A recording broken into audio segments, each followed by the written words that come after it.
Another story that caught our attention today is a massive cheating scandal in Atlanta's public schools.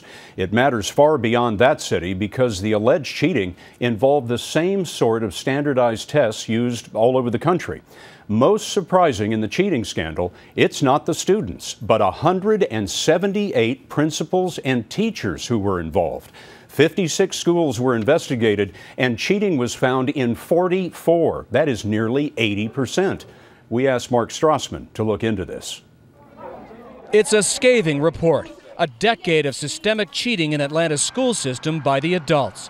Dozens of educators erased wrong student answers on state standardized tests and inserted the right ones. In all, investigators accused 38 principals of cheating and said 82 of the 178 educators they identified as part of the scandal confessed. When educators have failed to uphold the public trust and students are harmed in the process, there will be consequences. The motive for cheating? Show phony progress at often troubled schools, what the report calls the pressure to meet targets in the data-driven environment.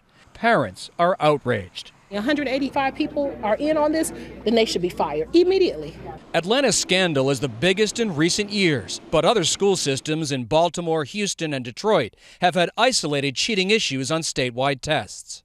Educator Diane Ravitch blames it on a federal law that links funding with test performance. We have a terrible federal law called No Child Left Behind that says that all schools have to have 100% of their students proficient in reading and math by the year 2014, or their schools will be closed down. In Atlanta, warning signs were there, but potential whistleblowers were bullied or worse. At this Atlanta high school, former teacher Paul Landerman saw a teacher helping 50 students change test answers. He reported it, and the next day, he says he was fired. The greatest value inside that system is loyalty to the system. For overall responsibility, the report points to Beverly Hall, the school system's former superintendent. Atlanta schools showed such progress at one point. In 2009, Hall was named America's Superintendent of the Year. But investigators say Hall either knew of the cheating or should have. She has denied that, but in her retirement video last month, blamed other employees. I am confident that aggressive, swift action will be taken against anyone who believes so little in our students and in our system of support that they turned to dishonesty as the only option. Atlanta now has an interim school superintendent, and Scott, he said today that any educator involved in the scandal would not work in a classroom here again. Mark, I wonder, could there be criminal charges involved?